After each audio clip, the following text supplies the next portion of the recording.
Halo, selamat pagi. Saat ini Anda menyaksikan Berita Banten bersama saya Rusdi Maulana. Sejumlah informasi aktual dan menarik akan kami hadirkan untuk Anda. Dan berikut 3 berita utama pagi hari ini. Gunakan bambu, emak-emak bubarkan tawuran pelajar.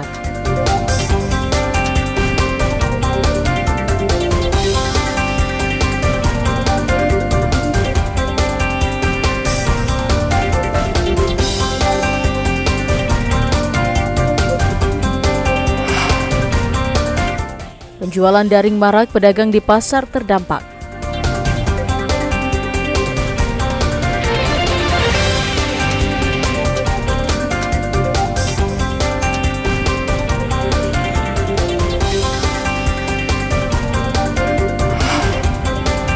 Diduga cekcok mulut dengan istri, suami meloncat ke sungai.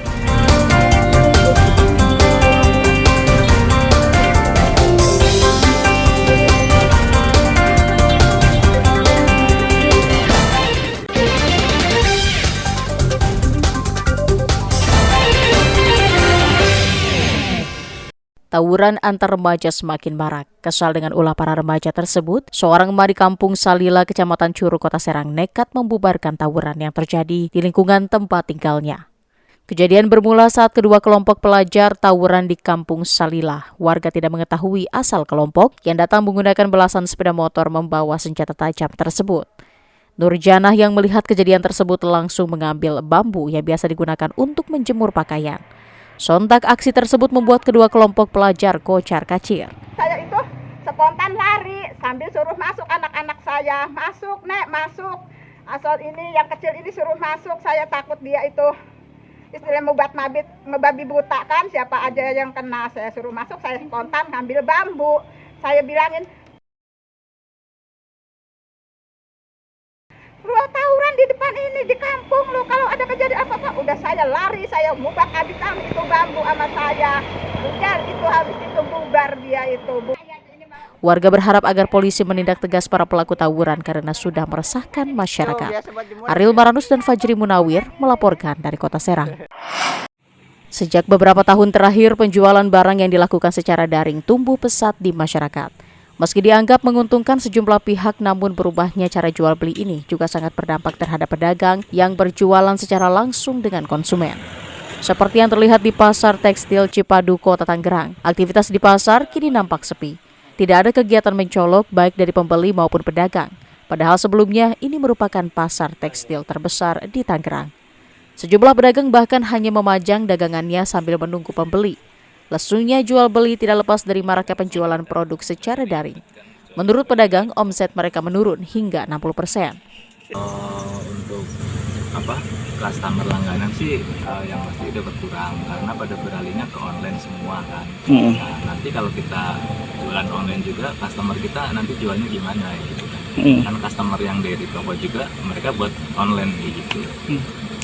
50, 60, 60, 50-an. 50% dari normalnya. Iya. Ada pihak yang dirugikan, namun ada juga yang diuntungkan dengan sistem jual beli secara daring, salah satunya pelaku UMKM. Sejumlah pelaku yang tergabung Ikatan Pengusaha Muslimah Indonesia Kota Tangerang mengaku sangat terbantu dengan jual beli daring. Kalau menurut saya emang sangat bagus dengan diadakannya perdagangan secara online. Karena perdagangan sekarang ini kan marketnya kan memang masih sepi, jadi banyak yang daya beli kurang, otomatis harus diperkenalkan atau dipasarkan lebih dengan cara online. Menurut Rektor Unis Tangerang, beralihnya jual beli secara langsung menjadi daring ini menjadi tantangan untuk para pelaku usaha.